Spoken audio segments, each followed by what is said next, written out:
আসসালামু আলাইকুম। আশা করি সকলে ভালো আছেন। আমিও ভালো আছি। এখন বাজছে সকাল 7টা। এটা বলার কারণ হলো আমার ডিউটি ছিল নাইট ডিউটি। তো নাইট ডিউটি করে আসলাম। করে আসার পরে আমার কাপড় চোপড় খাঁচার দরকার ছিল।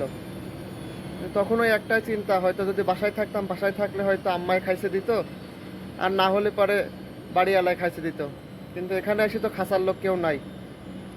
12 ঘন্টা কাজ করে আসার পরে সেই কাপড় নিয়ে এখন কাপড় খাঁচতে আইছে। তবে প্রবাসীদের জন্য একটু স্বস্তির জায়গা আছে। স্বস্তির জায়গাটা কি, সেটা হলে আমি আপনাদেরকে দেখাই, চলেন। এই যে ফার্স্টে দেখাই, এই দেখেন এখানে কাপড় নাইটি দেওয়ার জন্য কত বড় রেখে দিয়েছি, দেখছেন। আর এই যে আমার পিছনে এই 1 টাকার বিনিময়ে এই দেখেন ওয়াশিং মেশিন। এই যে আমার পিছনে এই দেখেন কতগুলো ওয়াশিং মেশিন। এই যে এই ওয়াশিং মেশিনের কাজ কীভাবে করে চলো সেটা আমি আপনাদের একটু ব্যাক ক্যামেরাতে দেখাই, ঠিক আছে। এই দেখতে পাচ্ছেন এই দুইটাতে আমি কাপড় দিয়েছি এর ভিতরে।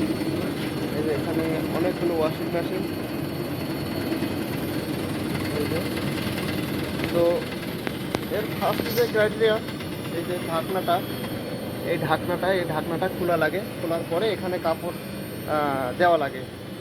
দেওয়ার পরে এই যে এটা আছে, এটাতে এখানে ডিটারজেন্ট বা লিকুইড দেওয়া লাগে। দেওয়ার পরে যে আমি যেমন এটা দিছি এবং সাথে কিছু ডেটল দিছি।